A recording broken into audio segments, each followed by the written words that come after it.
principles of security portrayed in this film are, in general, applicable to any mechanized or motorized unit.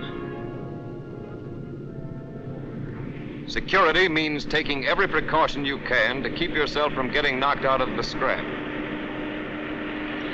How can this best be done? Very simply. You have to remember 5 things. 5 of them. They are advanced preparations, alertness, concealment,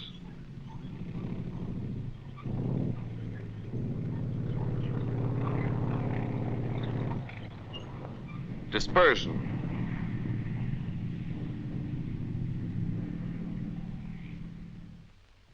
and firepower.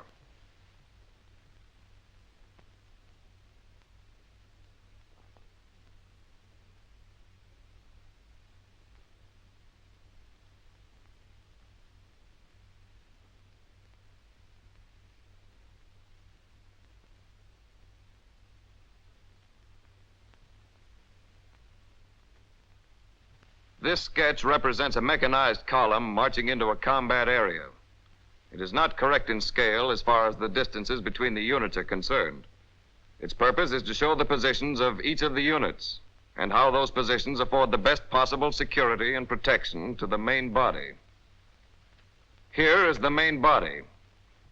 There are ground and air reconnaissance elements far out in front. Flank guards at each side. A rear guard coming along behind. And the advance guard directly ahead of the main body. Yet with all that protection surrounding it on all sides, the main body itself must take certain measures of local security. The enemy is interested in getting at the main body, not the protection. So we're going to take an interior tank platoon in the main body and show how those 5 basic principles I just mentioned are applied. Let's begin at the beginning. Advanced preparations. For one thing, you have to be ready for gas. Every 2 weeks, a panel on each tank must be freshly painted with liquid vesicant detector paint. This is remarkable stuff. When gas droplets touch it, the color of the paint changes from green to red and gives you a warning. Your tank container may not seem important to you now, but make sure it's properly filled. If gas comes your way and you have to decontaminate, it's mighty useful. You know what kind of monkeys you're up against, and you know enough to keep your gas masks ready and handy. It'll be too late to start looking for them when a gas attack is on. And nobody needs to tell you how you depend on your fuel. Even if he's sure the gasoline tank has been filled up the previous night, the tank commander must recheck it. Another must is check your engines. A stalled tank is a menace to the whole column.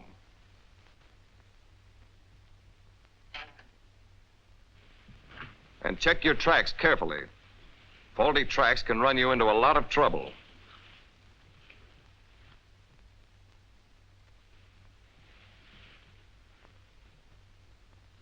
Your large caliber gun isn't much use without shells. Make sure you have your full quota. Just one shell may decide whether you live or die. And be sure your ammunition is clean and undented. Machine gun ammunition is just as important. Someone may have slipped up. Look it over. Make sure.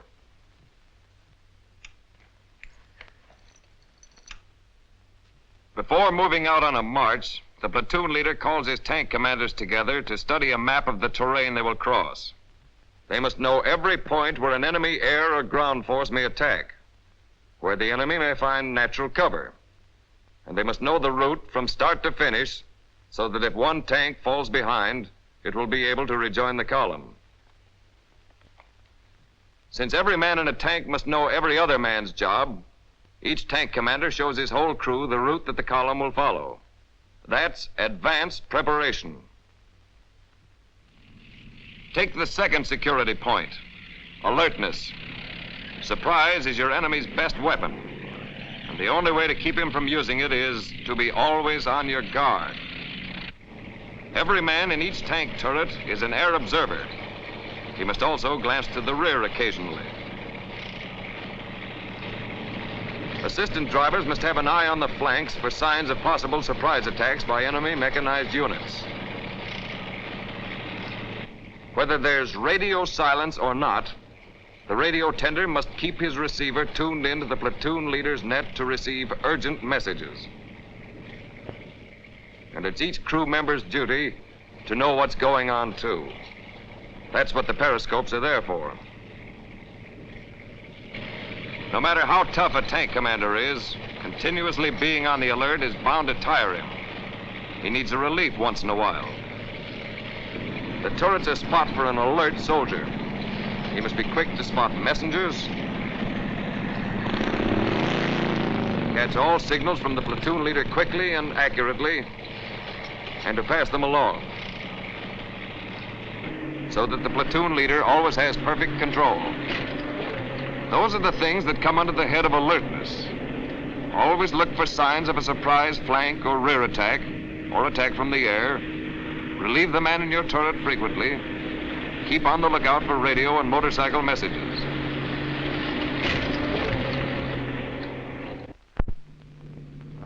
Now, the third point in security, concealment. One thing certain, you can't hide tanks in a dust cloud. So unless you like bombs raining down around you, keep off dusty road shoulders.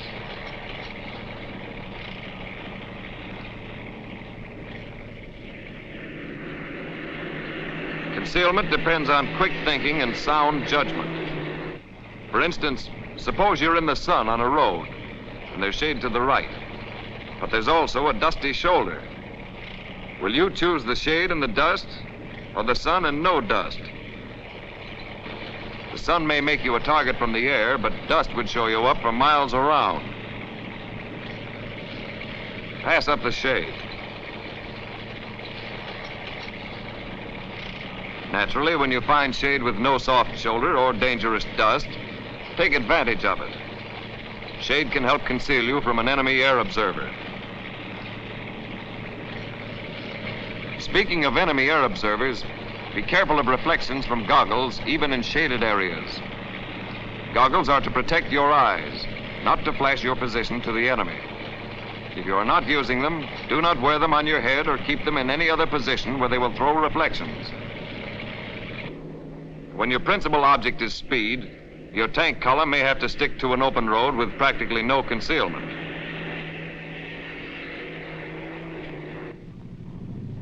But when you have time, your good sense will tell you to get all the concealment you can.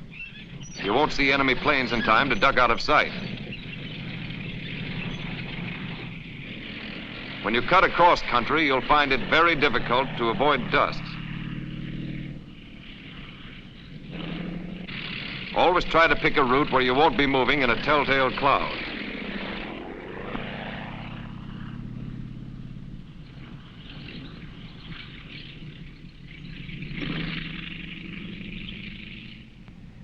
Where dust is unavoidable, it's useful to remember that tanks in line formation raise a much smaller dust cloud than the same tanks in column formation.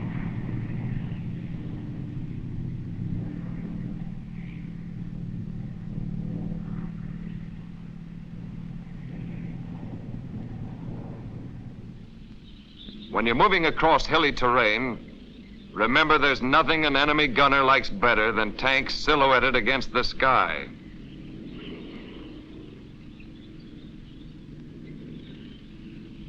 Move around the base of the hill and keep defilated.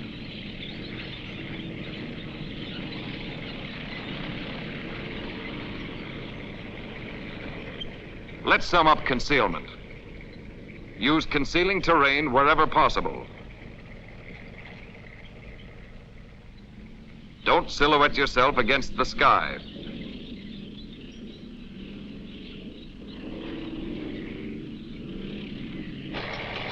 Never flash a signal to the sky by exposing shiny objects. Don't follow the shade when by doing so you will kick up dust from soft shoulders.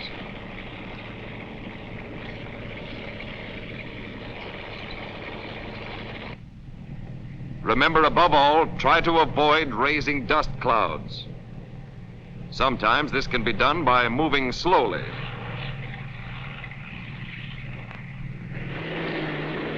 The fourth point in security, dispersion. Proper distance between vehicles is one of the most important and yet the most often disregarded. Tanks must never bunch up like a lot of cows with their tails to the breeze.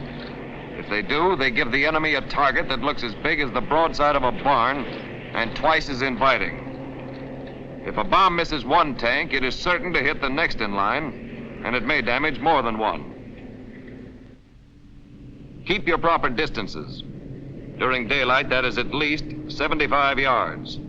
Under some conditions, the distances between tanks should be more than 75 yards, but never less.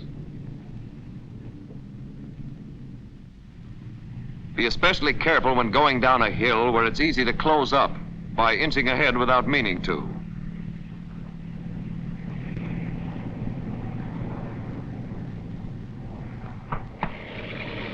If you have engine trouble and have to pull out for repairs, move far enough away not to bunch the rest of the column.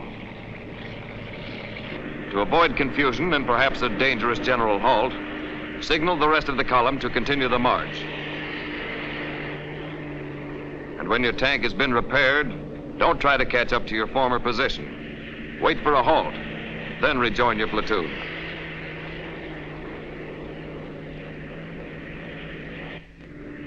Keep your distance. In daylight, that means 75 yards.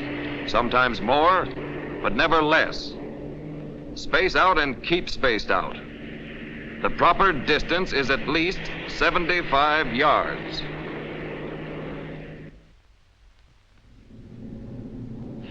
One more important point in security: firepower. Protection by the proper use of your weapons. Firepower is your ace in the hole when you're attacked. Your large caliber guns are not loaded when you're moving, but keep them ready and pointed in the right direction. That's only common sense. The large turret gun of the leading tank should be pointed dead ahead.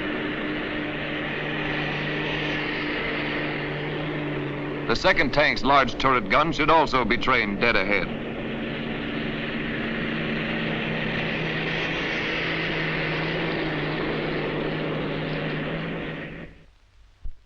To guard against sudden enemy attacks, cover all directions at once.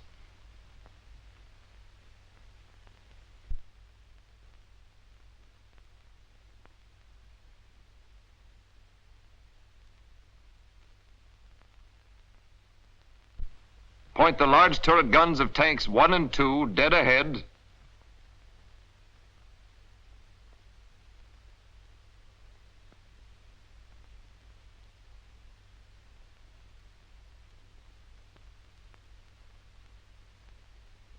Point that of tank 3 to the right.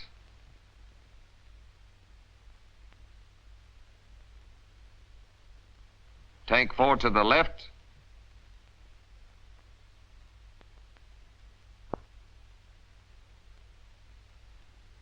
And tank 5 to the rear.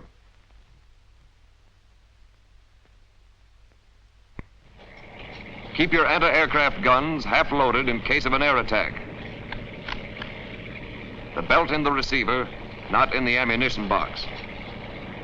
9 out of 10 air attacks by low-flying planes will come from the front or the rear of the column, because when planes drop bombs along the length of the column, they have more than one target. If their bombs overshoot the first tank, they may get the second or third. To beat this type of attack, alternate tank commanders aim to front and rear,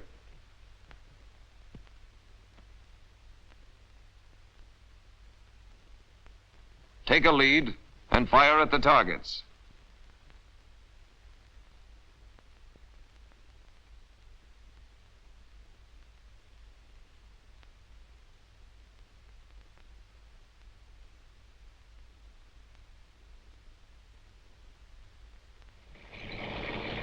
Say your column has been spotted by an enemy air observer and bombers are out to destroy you.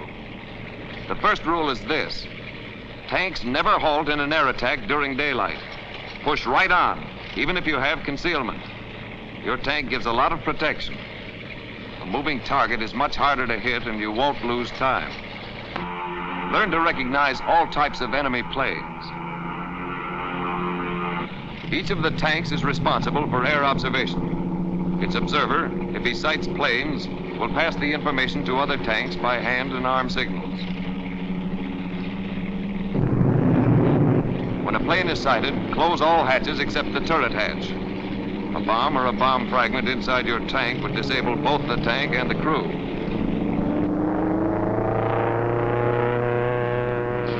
And train your anti-aircraft guns to get the best pattern of fire by pointing alternate guns to the front and the rear.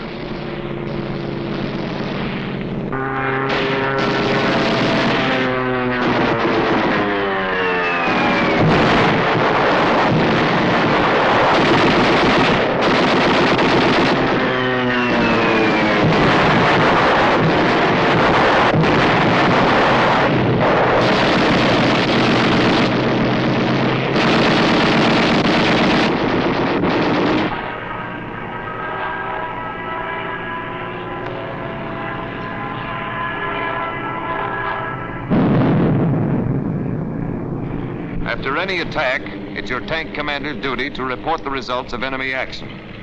Your platoon leader then reports the condition of his platoon to the company commander. You have seen how our 5 points were applied for security on the march. Now let's see how they work for security at the halt. As you all know, there are 2 kinds of halts. One is the short 10-minute halt, which is made about every 2 hours so that the men can check their vehicles, stretch, relax, and take a quick smoke. The other is the long halt to refuel, eat, and check your equipment. Let's take the short halt first.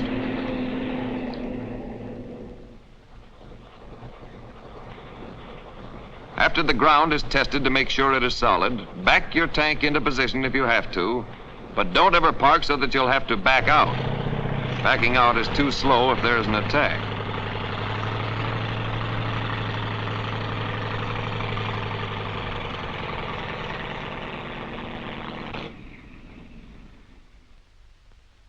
Make a first echelon maintenance inspection.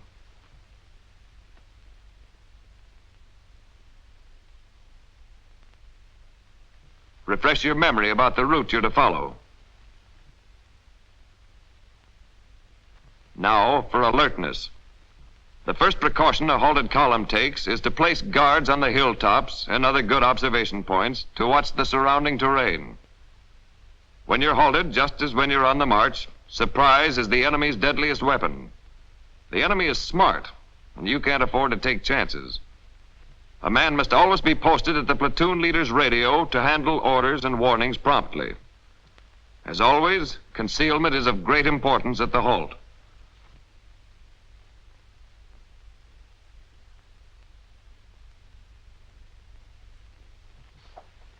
Use anything that screens you from the enemy's view.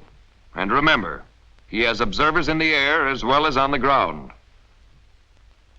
Dispersion and firepower at the short halt are 2 points so closely knit that they can be treated as one security measure. Just as they were on the march, guns should be trained so as to cover all the avenues of approach.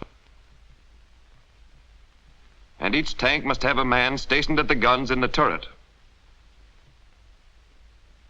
The distance between any 2 tanks at the short halt during a march must never be less than 75 yards.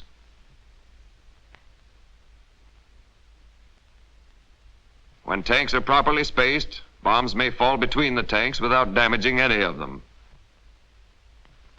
Even in the case of a hit, one enemy bomb can't get more than 1 tank.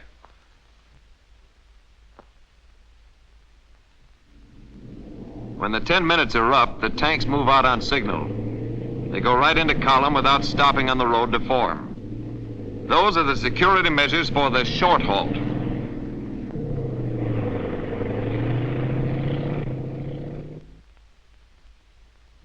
At the long halt, the same rules apply and a few more besides. At longer halts, your outfit may pull further off the road. In this event, a man must be posted near the road to watch for the company commander's signal to resume the march.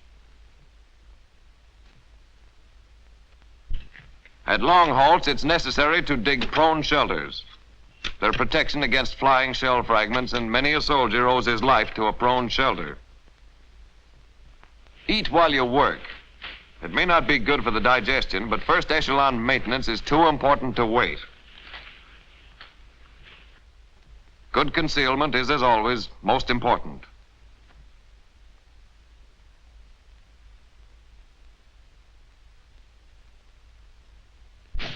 Since at long halts your column may pull well off the road, wipe out all tracks running to your halting areas. Make use of anything that will hide you from the enemy, and be sure to stay in the shade. Follow it with your vehicle as the sun moves.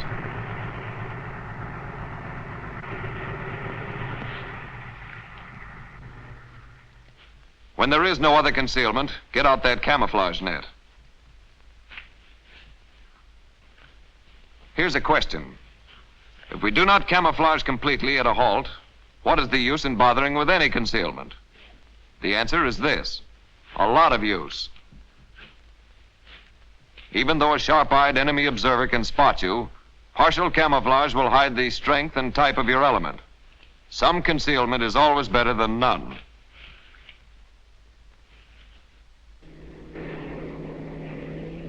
When marches are made at night, the same 5 points of security we have been talking about apply. There are a few differences in execution. At night, for instance, vehicles stay just far enough apart so that each driver can see the tactical light of the vehicle ahead.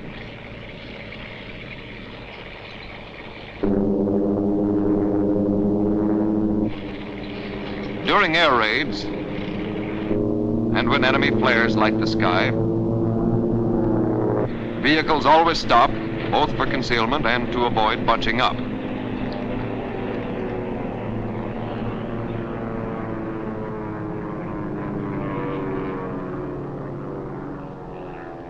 Firing, of course, gives your position away.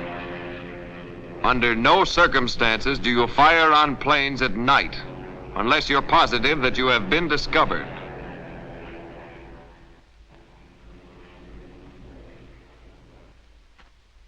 Any light is dangerous at night.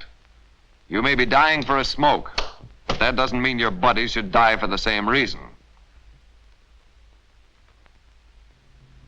That's about it. Remember those 5 principles of security: advanced preparation, alertness, concealment, dispersion, and firepower. You know that old saying, we live and learn? Well, it works the other way, too. You learn and live.